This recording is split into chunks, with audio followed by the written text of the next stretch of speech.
When I started learning automation, I used to watch a video, pause it, write the same code, and move on. It felt like I was learning, but the first time the script didn't work, I was stuck. I don't know where to start. That's when I changed the way I learned. Instead of jumping to the next tutorial, I'd stay with that one problem. I'd read the error, try a different locator, change the code, run it again. Sometimes I'd make it worse. Sometimes I'd fix one issue and create another one. But every time I figured out why something wasn't working, I learned something new. After doing this again and again, I stopped depending on tutorials. I started understanding how Playwright actually works. And that's when confidence comes.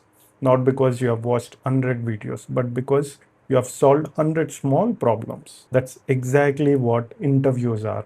They are not testing whether you have memorized the syntax. They are testing how you think when something doesn't work. So if you are serious about upskilling, don't measure your progress by the number of courses you have finished. Measure it by the number of problems you have solved. That's what made the biggest difference for me.